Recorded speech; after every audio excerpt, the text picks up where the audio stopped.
ಕೆಲವೊಂದಷ್ಟು ವಾಮಾಚಾರದಂತಹ ತಂತ್ರ ಪ್ರಯೋಗಗಳನ್ನು ಮಾಡಿ ಅವ್ರ ಮನೆ ಮುಂದೆ ತಗೊಂಡೋಗಿ ಲಿಂಬೆಹಣ್ಣು ಎಸೆಯೋದು, ಅಥವಾ ಗೊಂಬೆಗಳನ್ನು ಮಾಡಿ ಆ ಗೊಂಬೆಗಳನ್ನು ತಗೊಂಡೋಗಿ ಅವರ ಹೊಲ ಗದ್ದೆ ಜಮೀನು ಮನೆ ಈ ಆವರಣದಲ್ಲಿ ಊತಾಕ್ಬಿಡೋದು, ಅವ್ರ ಮನೆ ಮುಂದೆ ತಗೊಂಡೋಗಿ ಎಸೆದ್ಬಿಡೋದು, ಯಾವುದಾದ್ರೂ ಬಲಿ ಮಾಡಿ ಅದನ್ನು ತಗೊಂಡೋಗಿ ಎಸೆದ್ಬಿಡೋದು. ನಿಮ್ಮ ಮೇಲೆ ಆಗುವಂತಹ ಈ ಮಾಟ ಮಂತ್ರ ತಂತ್ರ ಪ್ರಯೋಗಗಳೆಲ್ಲ ಅಥವಾ ಯಾವುದೇ ಥರದ ಗಾಳಿ ಸೋಂಕು ಇತ್ಯಾದಿಗಳು ಏನೇ ಬಂದರೂ ಕೂಡ ಧೂಳಿಪಟ ಆಗೋಗ್ತದೆ ಅಂತ ಹೇಳಿದ್ರೆ ತಪ್ಪಾಗಲಿಕ್ಕಿಲ್ಲ. ಈ ಜೋಡಿ ಕೊಂಡಿ ಮುಳ್ಳು ಅಥವಾ ಗರುಡ ಮೂಲಿಕೆ ಅಂತಲೂ ಕೂಡ ಕರೀತಾರೆ ಅದನ್ನು. ವ್ಯರ್ಥ ಅವರು ಏನೋ ಒಂದು ಹೋಗಿ ಮತ್ತೆ ಏನೋ ತೆಗೆಸ್ಕೊಂಡು ಏನೋ ಚೆನ್ನಾಗಿ ಮತ್ತೆ ಮತ್ತೆ ಅವ್ರ ಮೇಲೆ ರಿಟರ್ನ್ ಪ್ರಯೋಗಗಳಾಗ್ತಾ ಇರುತ್ತೆ. ಈ ಒಂದು ತಂತ್ರದಿಂದ ನಿಮಗೆ ಯಾರು ಏನು ಮಾಡಿದರೆ ಅವ್ರಿಗೆ ರಿಟರ್ನ್ ಆಗುವಂತಹ ಒಂದು ಅದ್ಭುತವಾದಂತಹ ತಂತ್ರ ಅಂತ ಹೇಳಿದ್ರು ಕೂಡ ತಪ್ಪಾಗಲಿಕ್ಕಿಲ್ಲ. ನಮಸ್ತೆ ವೀಕ್ಷಕರೇ, ನಾನು ನಿಮ್ಮ ಮೈಸೂರಿನ ಶ್ರೀನಿವಾಸನ್. ವೀಕ್ಷಕರೇ, ಇವತ್ತಿನ ದಿನ ಸಾಮಾನ್ಯವಾಗಿ ನಾವು ಈ ಗ್ರಂಥಿಗೆ ಅಂಗಡಿಗಳಲ್ಲಿ ಈ ಜೋಡಿ ಕೊಂಡಿ ಮುಳ್ಳು ಅಥವಾ ಗರುಡ ಮೂಲಿಕೆ ಅಂತಲೂ ಕೂಡ ಕರೀತಾರೆ ಅದನ್ನು. ನೋಡಿ, ಸಾಮಾನ್ಯವಾಗಿ ಇದು ಗ್ರಂಥಿಗೆ ಅಂಗಡಿಗಳಲ್ಲಿ ಸಿಗುತ್ತೆ.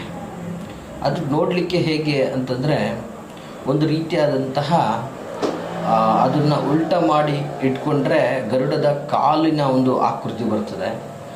ಸೀದಾ ಇಟ್ಕೊಂಡ್ರೂ ಕೂಡ ಅದು ಒಂದು ರೀತಿಯಲ್ಲಿ ಗರುಡದ ಒಂದು ಮುಖದ ಒಂದು ವ್ಯವಸ್ಥೆ ಥರ ಕಾಣ್ತದೆ. ಬಹಳ ಅದ್ಭುತವಾದಂತಹ ಮೂಲಿಕೆ ವೀಕ್ಷಕರೇ. ಏನಪ್ಪ ಗುರುಗಳು ಇವತ್ತು ಮೂಲಿಕೆ ಬಗ್ಗೆ ಮಾತಾಡ್ತಾ ಇದ್ದಾರಲ್ಲ, ಈ ಜೋಡಿ ಕೊಂಡಿ ಮುಳ್ಳು ಬಗ್ಗೆ ಮಾತಾಡ್ತಾ ಇದ್ದಾರಲ್ಲ ಅಂತ ಅನ್ನಿಸ್ಬೋದು ನಿಮಗೆ. ವೀಕ್ಷಕರೇ, ಇದು ಬಹಳ ಅದ್ಭುತವಾದ ಮಾಹಿತಿ. ದಯವಿಟ್ಟು ಈ ವಿಡಿಯೋವನ್ನು ಸ್ಕಿಪ್ ಮಾಡದೆ ಸಂಪೂರ್ಣವಾಗಿ ನೋಡಿ ಅಂತ ಹೇಳಕ್ಕೆ ಇಷ್ಟಪಡ್ತೀನಿ. ನೋಡಿ, ಈ ಒಂದು ಜೋಡಿ ಕೊಂಡಿ ಮುಳ್ಳು ಅಥವಾ ಗರುಡ ಮೂಲಿಕೆ, ಇದರಿಂದ ತುಂಬಾ ಪ್ರಯೋಜನ ಇದೆ ಇವತ್ತಿನ ದಿನಗಳಲ್ಲಿ. ಯಾಕೆ ಈ ಮಾತನ್ನು ಹೇಳ್ತಾ ಇದ್ದೀನಿ ಅಂದರೆ ವೀಕ್ಷಕರೇ, ಇವತ್ತು ಸಾಮಾನ್ಯವಾಗಿ ಎಷ್ಟೋ ಜನಗಳು ಕೆಲವೊಂದು ಕೃತ್ರಿಮ ಪ್ರಭಾವಗಳಿಗೆ ಅಂದರೆ ಈ ಒಂದು ಮಾಟ ಮಂತ್ರ ತಂತ್ರ ಪ್ರಭಾವಗಳಿಗೆ ಒಳಗಾಗಿ ತುಂಬ ಸಂಕಷ್ಟಗಳನ್ನು ಅನುಭವಿಸ್ತಾ ಇರ್ತಾರೆ. ಜೊತೆಗೆ ಏನಾಗ್ತಾ ಇರ್ತದೆ ಅಂದರೆ ವ್ಯರ್ಥ ಅವರು ಏನೋ ಒಂದು ಹೋಗಿ ಮತ್ತೆ ಏನೋ ತೆಗೆಸ್ಕೊಂಡು ಏನೋ ಚೆನ್ನಾಗಿ ಮತ್ತೆ ಮತ್ತೆ ಅವ್ರ ಮೇಲೆ ರಿಟರ್ನ್ ಪ್ರಯೋಗಗಳಾಗ್ತಾ ಇರುತ್ತೆ. ಮತ್ತು ಯಾವಾಗಲೂ ಅವ್ರ ಮನೆಯಲ್ಲಿ ಸದಾ ನೆಗೆಟಿವ್ ಎನರ್ಜಿ ಅನ್ನೋದು, ಅಂದರೆ ಯಾರೋ ಬರೋದು, ಏನೋ ಹಾಕೋದು, ಏನೋ ಮಾಡೋದು, ಈ ಥರದ್ದೆಲ್ಲ ನಡೀತಾನೆ ಇರುತ್ತೆ. ಈ ಪ್ರಭಾವಗಳಿಗೆ ಒಳಗಾಗ್ತಾನೆ ಇರ್ತಾರೆ. ಮತ್ತು ಮನೆ ಅನ್ನೋದು ಸಂಪೂರ್ಣವಾಗಿ ನೆಗೆಟಿವ್ ಆಗಿ ಕೂಡ್ಬಿಟ್ಟಿರುತ್ತೆ. ಅಂದರೆ ಒಂದು ಭಯದ ವಾತಾವರಣದಲ್ಲಿ ಬದುಕೋ ಥರ ಆಗ್ಬಿಟ್ಟಿದೆ. ಏನಾಗ್ತಾ ಇದೆ, ಯಾರು ಬಂದು ಏನು ಮಾಡಿಬಿಡ್ತಾರೋ ಅನ್ನುವಂತಹ ಒಂದು ಆತಂಕದ ವ್ಯವಸ್ಥೆ.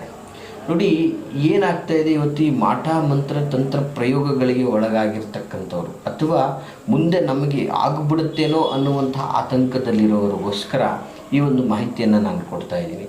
ಬಹಳ ಅದ್ಭುತವಾದಂತಹ ವಿಚಾರ ವೀಕ್ಷಕರೇ. ಇವತ್ತು ನಾವು ದಿನನಿತ್ಯ ನೋಡ್ತೀವಿ, ಎಲ್ಲ ದೇವಸ್ಥಾನಗಳಲ್ಲಿ ಹೋಗ್ತಾರೆ, ದೇವರುಗಳ ಕೈ ಮುಗ್ತಾರೆ, ಭಗವಂತ ನಮ್ಗೆ ಯಾರು ಏನು ಮಾಡಿಸಿದ್ರೆ ಅವ್ರಿಗೆ ರಿಟರ್ನ್ ಆಗಿಬಿಡಲಿ, ಅವ್ರಿಗೆ ಏನಾನ ಆಗಿಬಿಡಲಿ. ಆ್ಯಕ್ಚುಲಿ ನೋಡಿ, ಈ ಒಂದು ತಂತ್ರದಿಂದ ನಿಮಗೆ ಯಾರು ಏನು ಮಾಡಿದರೆ ಅವ್ರಿಗೆ ರಿಟರ್ನ್ ಆಗುವಂತಹ ಒಂದು ಅದ್ಭುತವಾದಂತಹ ತಂತ್ರ ಅಂತ ಹೇಳಿದ್ರು ಕೂಡ ತಪ್ಪಾಗಲಿಕ್ಕಿಲ್ಲ. ವೀಕ್ಷಕರೇ ನೋಡಿ, ಈ ಒಂದು ತಂತ್ರದಿಂದ ನಿಮ್ಮ ಮೇಲೆ ಆಗುವಂತಹ ಈ ಮಾಟ ಮಂತ್ರ ತಂತ್ರ ಪ್ರಯೋಗಗಳೆಲ್ಲ ಅಥವಾ ಯಾವುದೇ ಥರದ ಗಾಳಿ ಸೋಂಕು ಇತ್ಯಾದಿಗಳು ಏನೇ ಬಂದರೂ ಕೂಡ ಧೂಳಿಪಟ ಆಗೋಗ್ತದೆ ಅಂತ ಹೇಳಿದ್ರೆ ತಪ್ಪಾಗಲಿಕ್ಕಿಲ್ಲ. ಎಂಟೈರ್ ಕುಟುಂಬದ ವ್ಯವಸ್ಥೆ, ಮನೆಯ ವ್ಯವಸ್ಥೆ ಒಂದು ಪಾಸಿಟಿವ್ ಎನರ್ಜಿಯಲ್ಲಿ ಕೂಡಿರ್ತದೆ. ಅಂತಹ ಒಂದು ಅದ್ಭುತವಾದಂತಹ ದೈವಿಕ ಪರಿಹಾರ ಆಗಿರ್ತದೆ. ಸೊ ಮತ್ತು ನೋಡಿ, ಇವತ್ತಿನ ದಿನ ನಾನು ಬಹಳ ಸಲ ನೋಡಿದ್ದೀನಿ, ಎಷ್ಟೋ ಕುಟುಂಬಗಳ ಮೇಲೆ ಸಂಬಂಧಿಕರಿಂದನೇ ಅಥವಾ ಬಂಧು ಮಿತ್ರರಿಂದನೇ ಕೆಲವೊಂದು ರೀತಿಯಲ್ಲಿ ಅವರ ಅಭಿವೃದ್ಧಿ ಆಗಬಾರ್ದು, ಅವರು ನಾಶ ಆಗಬೇಕು, ಅವರು ಇಂಪ್ರೂವ್ಮೆಂಟ್ ಆಗಬಾರ್ದು, ಅವ್ರು ಯಾವುದೇ ಕಾರಣಕ್ಕೂ ಕೂಡ ಡೆವಲಪ್ ಆಗಬಾರ್ದು. ಈ ನಿಟ್ಟಲ್ಲಿ ಭಾರಿ ರೀತಿಯಲ್ಲಿ ಕೆಲವೊಂದಷ್ಟು ವಾಮಾಚಾರದಂತಹ ತಂತ್ರ ಪ್ರಯೋಗಗಳನ್ನು ಮಾಡಿ ಅವ್ರ ಮನೆ ಮುಂದೆ ತಗೊಂಡೋಗಿ ಲಿಂಬೆಹಣ್ಣು ಎಸೆಯೋದು, ಅಥವಾ ಗೊಂಬೆಗಳನ್ನು ಮಾಡಿ ಆ ಗೊಂಬೆಗಳನ್ನು ತಗೊಂಡೋಗಿ ಅವರ ಹೊಲ ಗದ್ದೆ ಜಮೀನು ಮನೆ ಈ ಆವರಣದಲ್ಲಿ ಊತಾಕ್ಬಿಡೋದು, ಅವ್ರ ಮನೆ ಮುಂದೆ ತಗೊಂಡೋಗಿ ಎಸೆದ್ಬಿಡೋದು, ಯಾವುದಾದ್ರೂ ಬಲಿ ಮಾಡಿ ಅದನ್ನು ತಗೊಂಡೋಗಿ ಎಸೆದ್ಬಿಡೋದು. ಸೊ ಈ ರೀತಿಯೆಲ್ಲ ಮಾಡ್ತಾ ಇರ್ತಾರೆ. ಸೊ ಆ ಪ್ರಭಾವಕ್ಕೆ ಒಳಗಾಗಿರ್ತಕ್ಕಂಥವ್ರ ಕುಟುಂಬದಲ್ಲಿ ಆರ್ಥಿಕ ನಷ್ಟ ಆಗ್ತಾ ಇರುತ್ತೆ, ನೆಮ್ಮದಿ ಅನ್ನೋದಿರೋದಿಲ್ಲ, ಒಂದು ಶುಭ ಕಾರ್ಯ ನಡೆಯಲ್ಲ ಮನೆಯಲ್ಲಿ, ಸುಖ ಸಂತೋಷದ ಒಂದು ಸಮಯಗಳು ಹಾಳಾಗ್ತಾ ಇರ್ತದೆ, ದಂಪತಿಗಳಲ್ಲಿ ಕಿರಿಕಿರಿ ಆಗ್ತಾ ಇರುತ್ತೆ, ಗಂಡ ಹೆಂಡತಿ ಸುಖವಾಗಿರೋಕ್ಕೆ ಸಾಧ್ಯ ಆಗ್ತಾ ಇರಲ್ಲ, ಮನೆಯಲ್ಲಿ ಒಂದು ಶುಭ ಕಾರ್ಯ ನಡೆಯೋದಿಲ್ಲ, ಒಂದು ಮದುವೆ ಮಾಡಬೇಕಂದ್ರೆ ಅದಕ್ಕೆ 108 ವಿಘ್ನಗಳಾಗ್ತಾ ಇರುತ್ತೆ, ದನ ಕನಕಗಳು ಎಷ್ಟೇ ದುಡಿದ್ರೂ ದುಡ್ಡು ಉಳಿದೆ ಹಣಕ್ಕೆ ಒಂದು ದರಿದ್ರ ಬಡದಂಗೆ ಎಂಟೈರ್ ಮನೆ ಅಂತಕ್ಕಂಥದ್ದು ಒಂದು ರೀತಿಯಾದಂಥ ಸ್ಮಶಾನ ಮೌನವಾಗಿ ಆವರಿಸ್ಕೊಂಡ್ಬಿಟ್ಟಿರುತ್ತೆ. ಸೊ ಇಂತಹ ಪರಿಸ್ಥಿತಿಗಳು ಆಗುವಂಥದ್ದು ಸಹಜವಾಗಿ ಈ ಒಂದು ವಾಮಾಚಾರದಂತಹ ತಂತ್ರ ಪ್ರಯೋಗಗಳಿಗೆ ಒಳಗಾದಾಗ, ಮಾಟ ಮಂತ್ರ ಪ್ರಯೋಗಗಳಿಗೆ ಒಳಗಾದಾಗ.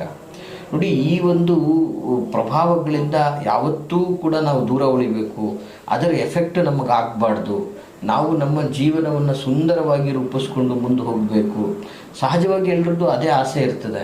ಇವತ್ತು ಬೆಳೀತಾ ಇದ್ದಾನೆ ಅಂದಿದ ತಕ್ಷಣ ಅವನನ್ನು ಹೆಂಗಾದರೂ ಮಾಡಿ ನಾಶ ಮಾಡಬೇಕು ಅನ್ನುವಂತಹ ಕಾರಣದಿಂದಾಗಿ ನಿಮ್ಮ ಮೇಲೆ ಪ್ರಯೋಗಗಳನ್ನು ಮಾಡ್ತಾರೆ. ಎಕ್ಸಾಂಪಲ್ ಹೇಳ್ಬೇಕಂದ್ರೆ, ಹೀಗೆ ಕೆಲವೊಂದಷ್ಟು ಕಾರ್ಯಗಳು ನಮಗೆ ಬರ್ತದೆ. ಗುರುಗಳೇ ನಮ್ಮ ಮೇಲೆ, ನಮ್ಮ ಒಡ ಹುಟ್ಟಿದವರೇ ಮಾಡಿಸ್ಬಿಟ್ಟಿದ್ದಾರೆ, ಈ ದೇವಸ್ಥಾನಕ್ಕೆ ಹೋಗಿ ಮಾಡಿಸಿದ್ದಾರೆ, ಮತ್ತು ನಮ್ಮ ಒಂದು ಪತ್ನಿ ಕಡೆಯವ್ರು ಮಾಡಿಸಿದ್ದಾರೆ, ಪತಿ ಕಡೆಯವರು ಮಾಡಿದ್ದಾರೆ. ಸೊ ಈ ರೀತಿ ಯಾವ್ಯಾವುದೋ ಮೂಲಗಳಿಂದ ಕೆಲವೊಂದಷ್ಟು ವಾಮಾಚಾರದ ತಂತ್ರ ಪ್ರಯೋಗಗಳಿಗೆ ಒಳಗಾಗಿ ನಿಮ್ಮ ವ್ಯಾಪಾರದಲ್ಲಿ ನಷ್ಟ ಹೊಂದಿ, ಆರೋಗ್ಯದಲ್ಲಿ ನಾಶ ಹೊಂದ್ಕೊಂಡು, ಈ ಒಂದು ಪ್ರಭಾವಕ್ಕೆ ಒಳಗಾಗಿರ್ತಕ್ಕಂತಹ ಮನೆಯಲ್ಲಿ ದೀರ್ಘಾವಧಿಯ ತೊಂದರೆಗಳಾಗ್ತಾ ಇರ್ತದೆ. ಅಂದರೆ 4 ದಿನಕ್ಕೆ ಚೆನ್ನಾಗಿದ್ದರೆ 4 ದಿನ ಚೆನ್ನಾಗಿರಲ್ಲ, ಬರೀ ಅನಾರೋಗ್ಯ ಸಮಸ್ಯೆಗಳಾಗ್ತದೆ. ದುಡ್ದಿದ್ದೆಲ್ಲ ಆಸ್ಪತ್ರೆ, ಮನೆ ತಿರುಗಾಟ ಇದಕ್ಕೇ ಹೋಗ್ತಾ ಇರ್ತದೆ ವೀಕ್ಷಕರೇ. ಇಂತಹ ಒಂದು ಸಂಕಷ್ಟಗಳಿಂದ ಮುಕ್ತಿ ಹೊಂದಲಿಕ್ಕೆ ನಾವು ಈ ವನಸ್ಪತಿಗಳಿಂದಾಗಿ, ಈ ಮೂಲಿಕೆಗಳಿಂದಾಗಿ ಮಾಡುವಂತಹ ಒಂದಷ್ಟು ವಿಭಿನ್ನ ತಂತ್ರಗಳನ್ನು ಇವತ್ತಿನ ದಿನ ನಾನು ನಿಮ್ಮ ಮುಂದೆ ಹೇಳಲಿಕ್ಕೆ ಇಚ್ಛೆ ಪಡ್ತೀನಿ. ಈ ಒಂದು ಮಾಹಿತಿಗಳನ್ನು ಅನುಸರಿಸೋದ್ರಿಂದ ಸಾಮಾನ್ಯವಾಗಿ ಎಷ್ಟೋ ವಿಧದ ಒಂದಷ್ಟು ದರಿದ್ರ ಮತ್ತು ಪ್ರಭಾವಗಳಿಂದ ನೀವು ದೂರ ಉಳಿಬೋದು ಅಂತ. ಸಹಜವಾಗಿ ಸಿಗುವಂತಹ ಒಂದು ಸುಲಭವಾಗಿ ಮಾಡುವಂತಹ ತಂತ್ರಗಳಿಂದ ಪರಿಹಾರ ಮಾಡಿಕೊಳ್ಳೋದ್ರಲ್ಲಿ ತಪ್ಪೇನಿಲ್ಲಲ್ಲ ವೀಕ್ಷಕರೇ. ಸೊ ಇದು ನಿಮ್ಮನ್ನು ರಕ್ಷಣೆ ಮಾಡುತ್ತೆ, ಒಂದು ಪಾಸಿಟಿವ್ ಎನರ್ಜಿ ಕೊಡುತ್ತೆ, ನಿಂತಹ ಕಾರ್ಯಗಳು ನಿಮ್ಮದು ನಡೆಯುತ್ತೆ. ಮನೆಯಲ್ಲಿ ಉಲ್ಲಾಸ, ಚೈತನ್ಯ, ಸುಖ, ಸಂತೋಷ, ಧನ ಧಾನ್ಯಾದಿಗಳಿಂದ ಅಭಿವೃದ್ಧಿಯನ್ನು ಹೊಂದೋದಕ್ಕೆ ನಿಮಗೆ ಆಗ್ತಾ ಇರತಕ್ಕಂತಹ ಅಡೆತಡೆಗಳಿಂದ ಮುಕ್ತಿಯನ್ನು ತಂದು ಕೊಡುತ್ತೆ ಅಂತಂದರೆ, ಈ ಸಣ್ಣ ಒಂದು ತಂತ್ರಗಳಿಂದನೇ ಇವೆಲ್ಲ ಆಗ್ತದೆ ಅಂದರೆ ಯಾಕೆ ಮಾಡಬಾರ್ದು? ಖಡಾಖಂಡಿತವಾಗಿ ಮಾಡಿ ವೀಕ್ಷಕರೇ. ಬಹಳ ಅದ್ಭುತವಾದಂತಹ ಒಂದು ತಂತ್ರ ಪ್ರಯೋಗ ಇದಾಗಿರ್ತದೆ. ಇದು ಸುಲಭವಾದಂತಹ ವಿಧಾನದಲ್ಲಿ ಯಾರು ಬೇಕಾದರೂ ಮಾಡ್ಬೋದು ಮನೆಯಲ್ಲಿ. ಇದನ್ನು ಮನೆಯವರು ಇಂಥವರೇ ಮಾಡಬೇಕು ಅಂತೇನಿಲ್ಲ, ಯಾರು ಬೇಕಾದ್ರೂ ಮಾಡ್ಬೋದು. ತುಂಬ ಸುಲಭವಾದಂತಹ ತಂತ್ರ ಆಗಿರ್ತದೆ. ಇದರಿಂದ ಇಡೀ ಕುಟುಂಬವನ್ನು ಸೆಕ್ಯೂರ್ ಮಾಡ್ದಂಗೆ ಆಗ್ತದೆ ನೀವು. ಹಾಗಾದರೆ ಯಾವುದು ಈ ಒಂದು ತಂತ್ರ? ಹಾಗಾದರೆ ಹೇಗೆ ಇದನ್ನು ಮಾಡುವಂಥದ್ದು? ಇದು ಎಲ್ಲಿ ಸಿಗುತ್ತೆ ನೋಡಿ? ಇದರಲ್ಲಿ ತುಂಬಾ ಒಂದಷ್ಟು ಡೂಪ್ಲಿಕೇಟು ಬರುತ್ತೆ, ಒರಿಜಿನಲ್ಲು ಸಹ ಬರ್ತದೆ. ಇದನ್ನು ಗ್ರಂಥಿಕೆ ಅಂಗಡಿಗಳಲ್ಲಿ ಕೇಳಿ, ಸ್ವತಃ ನೀವೇ ಕೇಳಿ ನೋಡಿ ತಿಳ್ಕೊಳ್ಳಿ. ಯಾಕಂದರೆ ಅದನ್ನು ನೀವು ಮುಟ್ಟಿದಾಗ, ನೋಡಿದಾಗ ನಿಮ್ಗೆ ಅದು ಫೀಲ್ ಆಗುತ್ತೆ, ಇಟ್ಸ್ ಒರಿಜಿನಲ್, ಇಟ್ಸ್ ಡೂಪ್ಲಿಕೇಟ್ ಅಂತ ಸಹಜವಾಗಿ ಗೊತ್ತಾಗುತ್ತೆ, ಸೆನ್ಸ್ ಆಗುತ್ತೆ ನೀವು ನೋಡಿದಾಗ. ಅಂತಹ ಒಂದು ಅದ್ಭುತವಾದಂಥದ್ದು. ಯಾಕಂದರೆ ಜೋಡಿ ಕೊಂಡಿ, ಅದರ ಮುಂದೆ 2 ಕೊಂಡಿ ಮುಳ್ಳು ಥರ ಇರ್ತದೆ, ಅದು ತುಂಬ ಚೂಪಾಗಿಯೂ ಸಹ ಇರ್ತದೆ. ಸೊ ಗ್ರಂಥಿಕೆ ಅಂಗಡಿಗಳಲ್ಲಿ ಅದು ಸಹಜವಾಗಿ ಸಿಗ್ತದೆ. ನಿಮ್ಮ ಮನೆಯ ಸುತ್ತಮುತ್ತ ಯಾವುದೇ ಗ್ರಂಥಿಕೆ ಅಂಗಡಿಗಳಿಗೆ ಹೋಗಿ ಖಂಡಿತವಾಗಿ ಅದು ಸಿಗ್ತದೆ. ಆ ಒಂದು ಪದಾರ್ಥಗಳಿಂದ ಈ ಒಂದು ಸಮಸ್ಯೆಗಳಿಂದ ಮುಕ್ತಿಯನ್ನು ಹೊಂದಬಹುದಾಗಿರ್ತದೆ. ಹೇಗೆ, ಏನಪ್ಪ ಆ ತಂತ್ರ ಅಂದರೆ ದಯವಿಟ್ಟು ನೋಟ್ ಮಾಡ್ಕೊಳ್ಳಿ ವೀಕ್ಷಕರೇ. ಬಹಳ ಅದ್ಭುತವಾದಂತಹ ತಂತ್ರ ಇದಾಗಿರ್ತದೆ. ಮಾಡಬೇಕಾಗಿರ್ತಕ್ಕಂಥದ್ದಿಷ್ಟೇ, ಜೋಡಿ ಕೊಂಡಿ ಮುಳ್ಳು ಅಥವಾ ಗರುಡ ಮೂಲಿಕೆ ಅಂತ ಹೇಳ್ತಾರೆ ನೋಡಿ. ಇದನ್ನೆಲ್ಲ ಸಹಜವಾಗಿ ಹುಣ್ಣಿಮೆಯ ದಿನ ಮಾಡ್ತಕ್ಕಂಥದ್ದು. ಸಹಜವಾಗಿ ಈ ಒಂದು ತಂತ್ರ ಹುಣ್ಣಿಮೆ ದಿನ, ಪ್ರತ್ಯೇಕವಾಗಿ ಹುಣ್ಣಿಮೆ ದಿನವೇ ಇದನ್ನು ಮಾಡಬೇಕಾಗ್ತದೆ.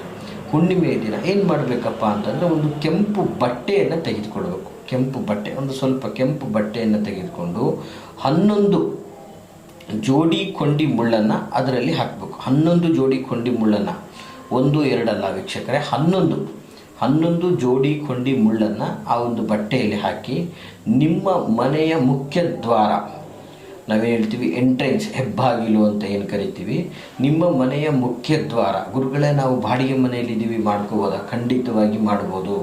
ವಾಸ್ತವಿಕವಾಗಿ ನೀವು ಬದುಕ್ತಾ ಇರ್ತೀರ, ಸ್ವಂತ ಮನೆ ಆಗಲಿ ಬಾಡಿಗೆ ಮನೆ ಆಗಲಿ ಯಾವುದೇ ಮನೆ ಆಗಲಿ, ನೀವು ವಾಸ್ತವದಲ್ಲಿ ಅಲ್ಲಿ ಬದುಕ್ತಾ ಇರ್ತೀರಾ. ನೀವು ಏನೇ ಆದರೂ ಕೂಡ ಅಲ್ಲಿ ನೀವು ಋಣಾತ್ಮಕ ಧನಾತ್ಮಕವಾದಂತಹ ಶಕ್ತಿಗಳನ್ನು ಅಲ್ಲಿ ನೀವು ಅನುಭವಿಸ್ತಾ ಇರ್ತೀರ ಅಂದಾಗ ನೀವು ಮಾಡಲೇಬೇಕಾಗ್ತದೆ ವೀಕ್ಷಕರೇ. ಸೊ ಹಾಗಾಗಿ ಏನು ಮಾಡಬೇಕು, ಮನೆಯ ಮುಖ್ಯ ದ್ವಾರ ಹೆಬ್ಬಾಗಿಲಿಗೆ ಒಳಭಾಗಕ್ಕೆ ಆದಾಗೆ ನೀವು ಒಳಗಡೆ ಬರ್ತಿರಲ್ಲ, ಒಳಗಡೆಗೆ ಆದಾಗೆ ಒಳಗಡೆ ಬಾಗಿಲಿನ ಮೇಲೆ ಒಂದಷ್ಟು ಗೋಡೆ ಸ್ಪೇಸ್ ಇರ್ತದೆ, ಒಂದು 3 ಅಡಿ ಟಾಸಿಗೆ ಸ್ಪೇಸ್ ಇರ್ತದೆ. ಆ ಸ್ಪೇಸಲ್ಲಿ ವಿಶೇಷವಾಗಿ ಇದನ್ನು ನೀವು ಕಟ್ಟಬೇಕಾಗ್ತದೆ ವೀಕ್ಷಕರೇ. ಒಂದು ಕೆಂಪು ಬಟ್ಟೆಯಲ್ಲಿ 11 ಜೋಡಿ ಕೊಂಡಿ ಮುಳ್ಳನ್ನು ಹಾಕಿ ನಿಮ್ಮ ಮನೆಯ ಮುಖ್ಯ ದ್ವಾರದ ಮೇಲ್ಗಡೆ ಭಾಗಕ್ಕೆ ಇದನ್ನು ಹುಣ್ಣಿಮೆಯ ದಿನದಂದು ಕಟ್ಟಬೇಕಾಗ್ತದೆ. ಕಟ್ಟಿದ ನಂತರ ಸಹಜವಾಗಿ ಅದಕ್ಕೆ ಅರಿಶಿನ ಕುಂಕುಮವನ್ನು ಇಟ್ಟು, ಒಂದು ಸ್ವಲ್ಪ ಪುಷ್ಪವನ್ನು ಇಟ್ಟು, ಧೂಪ ದೀಪವನ್ನು ತೋರಿಸಿದ್ರೆ ಸಾಕು ವೀಕ್ಷಕರೇ. ಇಷ್ಟು ಮಾಡಿದ್ರೆ ನಿಮ್ಮ ಮನೆಗೆ ಯಾರೇ ಬಂದು ಯಾವುದೇ ಥರದನ್ನು ಇಟ್ಟು ಏನೇ ಮಾಟ ಮಾಡಿದ್ರು, ಏನೇ ಮಂತ್ರ ಮಾಡಿದ್ರು ಧೂಳಿಪಟ ಹಾಕ್ತಾರೆ. ನಿಮ್ಮ ಮನೆಯಲ್ಲಿ ಏನೋ ಮಾಡಬೇಕು ಅಂತ ವಿಚಾರ ಮಾಡಿ ಬಂದರೂ ಕೂಡ ಅದು ಅವ್ರಿಗೆ ರಿವರ್ಸ್ ಆಗುವಂತಹ ಒಂದು ಅದ್ಭುತವಾದಂತಹ ತಂತ್ರ ಇದಾಗಿರ್ತದೆ. ಈ ಒಂದು ಮೂಲಿಕೆ ನಿಮಗೆ ಸಿಗ್ತಾ ಇಲ್ಲ ಅಥವಾ ನಮಗೆ ಗೊತ್ತೇ ಆಗ್ತಾ ಇಲ್ಲ, ಮಾಡೋಕ್ಕೆ ನಮಗೆ ಬರೋದಿಲ್ಲ ಅನ್ನುವಂಥವರು ವೀಕ್ಷಕರೇ, ವಿಡಿಯೋದಲ್ಲಿ ಕಾಣುವಂತಹ ಸಂಖ್ಯೆಗೆ ಕರೆ ಮಾಡಿ ಬೇಕಾದರೆ ಅದನ್ನು ಸೂಕ್ತವಾದ ರೀತಿಯಲ್ಲಿ ಷೋಡಶೋಪಚಾರವಾಗಿ ಅನುಷ್ಠಾನವನ್ನು ಮಾಡಿ ಕಳಿಸುವಂತಹ ಒಂದು ತಂತ್ರವು ಕೂಡ ಮಾಡಿಕೊಡುವಂಥದ್ದಾಗಿರ್ತದೆ. ಸೊ ಈ ಒಂದು ತಂತ್ರವನ್ನು ಮಾಡಿ ಸಾಕು, ತುಂಬ ಒಳ್ಳೆಯದಾಗ್ತದೆ. ಬಹಳ ಸುಲಭವಾದಂತಹ ಕಾರ್ಯ. ಇದರಿಂದ ನಿಮ್ಮ ಮೇಲಾಗುವಂತಹ ಮಾಟ ಮಂತ್ರ ದುಷ್ಟ ಪ್ರಯೋಗಗಳಿಂದ ಮುಕ್ತಿಯನ್ನು ಹೊಂದ್ಬೋದು, ಮತ್ತು ನಿಮಗೆ ಮಾಡುವಂಥವ್ರಿಗೂ ಕೂಡ ಇದು ರಿವರ್ಸ್ ಆಗುವಂತಹ ಒಂದು ವ್ಯವಸ್ಥೆ ಇರ್ತದೆ. ಹಾಗಾಗಿ ಈ ಮಾಹಿತಿ ತಮಗೆಲ್ಲ ಇಷ್ಟವಾಗಿದ್ದರೆ ಲೈಕ್ ಮಾಡಿ. ಹಾಗೆ ಯಾರೆಲ್ಲ ಈ ಒಂದಷ್ಟು ಮಾಟ ಮಂತ್ರ ಪ್ರಯೋಗಗಳಿಗೆ ಒಳಗಾಗಿ ನೋವು ಸಂಕಷ್ಟವನ್ನು ಅನುಭವಿಸ್ತಾ ಇದ್ದಾರೆ ಅಂಥವ್ರಿಗೆ ತಪ್ಪದೇ ಈ ಒಂದು ವಿಡಿಯೋವನ್ನು ಶೇರ್ ಮಾಡಿ ಅಂತ ಹೇಳ್ತಾ, ಹಾಗೆ ನೀವು ನಮ್ಮೊಟ್ಟಿಗೆ ಮಾತಾಡಬೇಕು, ನಮ್ಮನ್ನು ನೇರವಾಗಿ ಭೇಟಿಯಾಗಬೇಕು ಅಂತಂದರೆ ವಿಡಿಯೋದಲ್ಲಿ ಕಾಣ್ತಾ ಇರತಕ್ಕಂತಹ ಸಂಖ್ಯೆಗೆ ಕರೆ ಮಾಡಿ. ನಾವಿರುವಂತಹ ವಿಳಾಸ ಮೈಸೂರಿನ ವಿಜಯನಗರ 2ನೇ ಹಂತ KD ಸರ್ಕಲಲ್ಲಿ ನಮ್ಮ ಕಚೇರಿ ಬರ್ತಕ್ಕಂಥದ್ದು. ತಾವು ನೇರವಾಗಿ ಸಹ ಬಂದು ಭೇಟಿಯಾಗ್ಬೋದು ಅಂತ ಹೇಳ್ತಾ ಎಲ್ರಿಗೂ ಶುಭವಾಗಲಿ. ನಮಸ್ಕಾರ.